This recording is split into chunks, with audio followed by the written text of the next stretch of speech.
Hello and welcome to Super Husky Gaming. My name is Wells, and today I'm going to be showcasing a little flip control, tribute control deck profile for a GOAT format. The basic focus of this deck is to have a bunch of floaters and to have a bunch of ability to steal my opponent's monsters and use them to tribute summon more powerful monsters. But without further ado, let's step right into the deck profile with one of the most powerful flip monsters, Magician of Faith. Just a good spell recycling, can't ever go wrong with that. The second is a personal choice of mine. That is Penguin Knight. I freaking love Penguin Knight. I love being able to bounce my opponent's monsters and my own stuff to be able to extend my plays. And, being able to use this defensively when my opponent uses resources to bring out other monsters is not half bad. I love him as a more personal choice.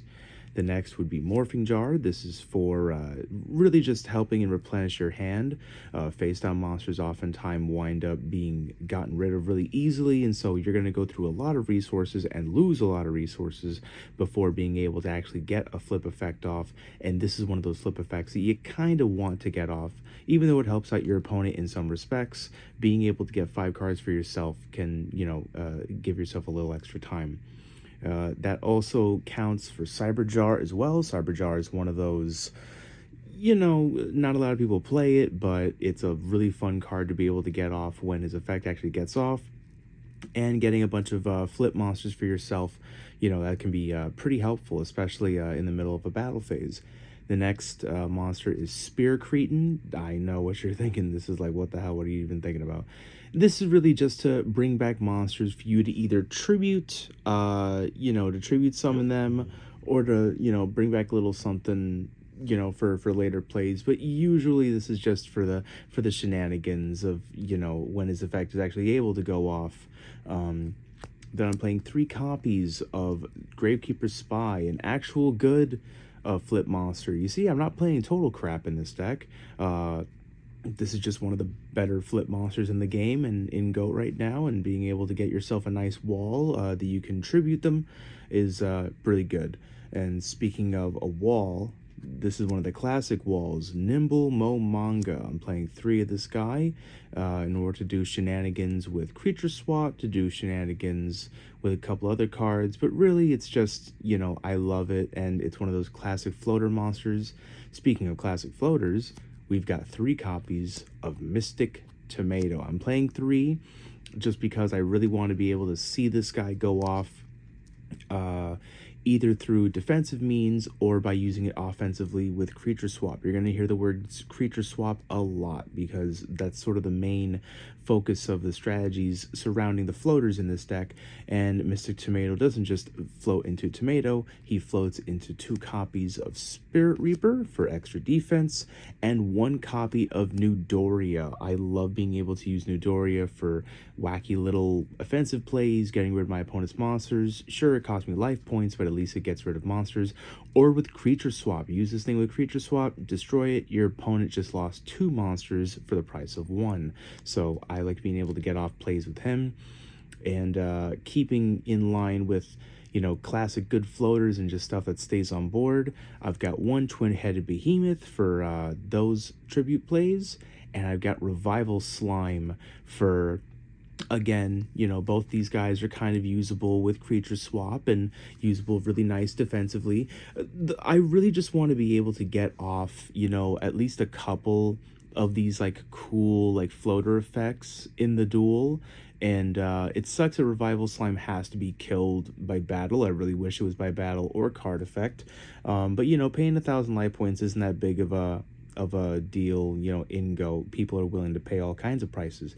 But now we're going to go on to the tribute monsters, the monsters I'm tribute summoning for. Let me get these out the way. So the first one is Air Knight Parshath. That's really just to deal with my opponents, using goats or all kinds of defensive cards. This guy unfortunately loses to Spy, so that's why people really don't play him that often. But if I know what I'm playing against, he's a really good tribute summonable monster. Then I got Vampire Lord. I love Vampire Lord for the damage and for the destruction sort of resiliency. The fact that he can come back after being destroyed by card effect, which is, you know, when stuff like Sakuretsu Armor, Smashing Ground, Ring of Destruction, Mirror Force are all around, your opponent has to go out of his way or their way to get rid of this, only for it to come back. So, you know, if you're able to keep it safe through battle, you can really turn things, you know, around with this guy. Speaking of turning things around, Guardian Sphinx. This is one of those really like fantastic boss monsters that people really sleep on. If you're able to get his effect off to bounce all of your opponent's monsters to their hand, if you can get this effect off once or once or even twice, my apologies. If you can get this off once or even twice without Sphinx being knocked or being destroyed or getting gotten rid of, you can kind of take control of the board and dictate the pace of the game from that point on. And if you're not winning within those couple of turns, you're at least going to set your board up so nicely that even if your opponent does start making plays again, it's already going to be too late for them. So I really like being able to get Sphinx off when I can, and that's why the Spear Cretin is kind of in there, because Spear Cretin brings this freaking guy back face down, which is really nice. The next tribute monster is Thestalos, the Firestorm Monarch. I like him. I like being able to rip cards out of my opponent's hands, and I like being able to, you know, get an inkling of what they're playing based on what I discard.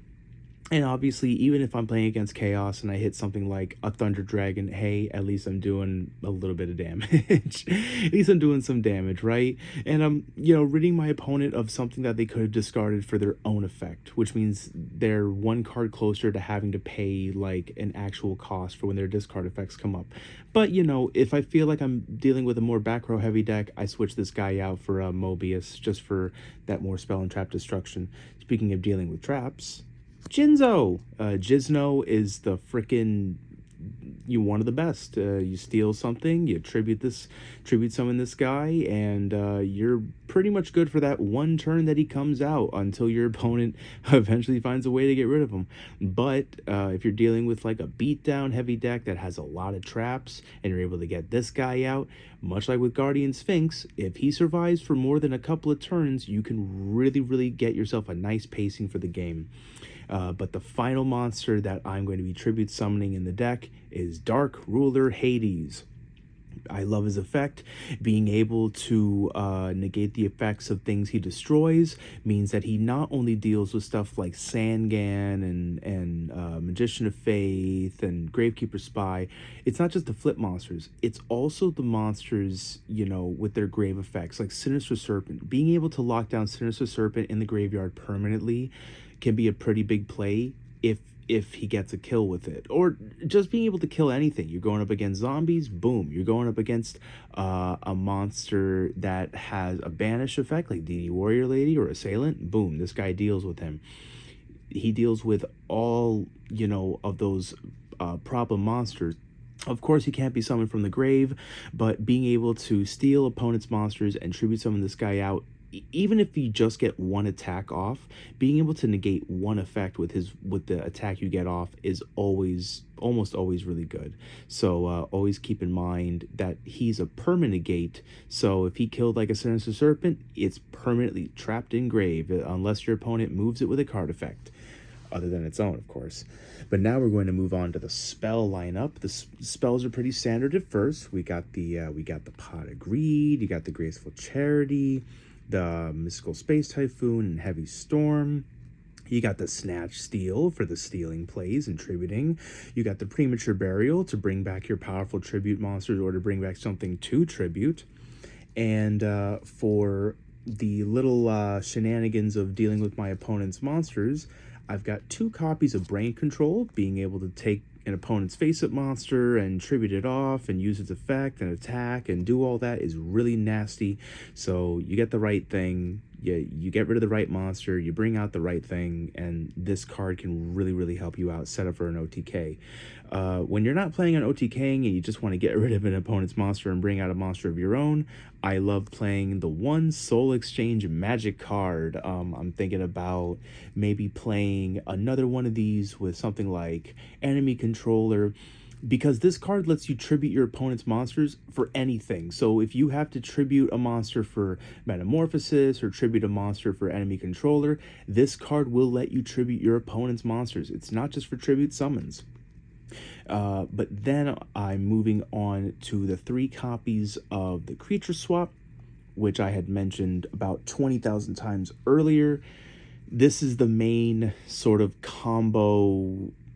I don't want to say starter, but it definitely is one of those like little combo maker cards where at the very least getting off something with a tomato or getting off Momongas, or it's less about you getting monsters and it's more about you stealing an opponent's monster and giving them something that they don't want to be destroyed, because it'll just benefit you. That's why I love doing more than just the battle floaters, because getting something like Twin-Headed Behemoth and New Doria and Revival Slime means that my opponent has to, either find value in using it or get used to having it and then just waiting until I kill it and, do stuff. That's why I also like having the Air Knight Parshath in the deck.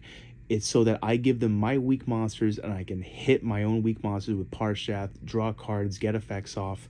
And that's like the main, gist of like the battling and like how I form my battling in the deck. But that does it for the spells. There's really just those spells. There's not that much crazy stuff like in other profiles. But then we've got 1 copy of Mirror Force, 1 copy of Torrential Tribute, and 1 copy of Call of the Haunted to make those nice little revive plays. I love being able to revive like a Genzo back from the graveyard and get its effect off, and and just being able to reactively play against my opponent's stuff. But that's pretty much the entire deck profile. There's not much else to really say. The deck's a lot of fun, but I will admit it is pretty inconsistent sometimes. But it's a ton of fun to be able to play. And I hope that it inspires you to maybe want to play Penguin Soldier or stuff like that. But either way, I hope you have a great day. And game on. Bye-bye.